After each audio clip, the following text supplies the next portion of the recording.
Halo teman-teman, perkenalkan saya Diki dari Departemen Kebijakan Sistem Pembayaran. Nah, kita mulai dengan kenapa sih PMKLN itu menjadi penting untuk kita lakukan dalam aktivitas kita khususnya di Bank Indonesia. Karena memang ada beberapa hal yang penting. Yang pertama adalah kita menambah wawasan ilmu pengetahuan khususnya untuk spesifikasi dan spesialisasi dari misalnya kalau di saya di sistem pembayaran. Kemudian yang kedua adalah kita berani menghadapi transisi culture. Kita terbiasa zona nyaman di Indonesia dan kita berada di Belanda itu hal yang berbeda gitu. Kemudian yang ketiga adalah pastinya memperluas pertemanan dan jejaring sosial kita untuk mendukung karir dan support aktivitas kita ke depannya.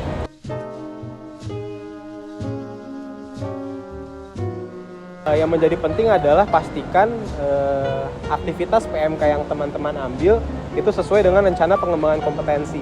Oleh karena itu, kenapa akhirnya topik yang saya ambil itu New Financing Models in the World yang dilaksanakan course-nya oleh Utrecht University dari tanggal 22 sampai 28 Juli, masih summer school.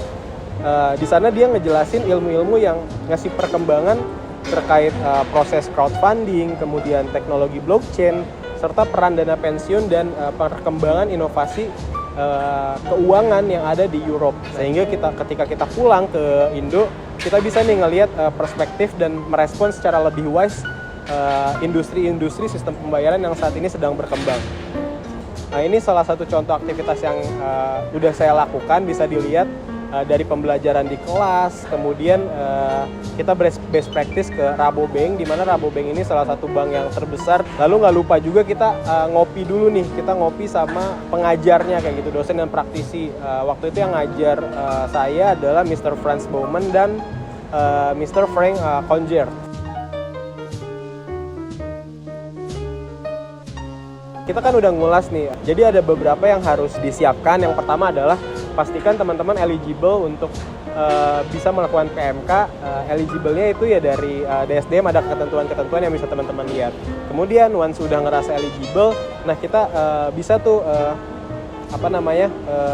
Satker nantinya akan menaikkan M02 rekomendasi untuk atas nama A bisa ikut aktivitas program PMKLN. Kemudian setelah disetujui, kita menaikkan M02 ke ADG, lalu kita memberikan M01 ke DSDM bahwasannya saya akan melakukan kegiatan PMK A, B, atau C. Kemudian yang terakhir adalah M01 dari DSDM, balasannya untuk akan diterima atas nama ini untuk bisa melakukan PMKLN. Banyak aspek yang menurut saya hal-hal yang bisa kita aplikasikan. Contohnya adalah hobi yang bisa kita lakukan di Belanda.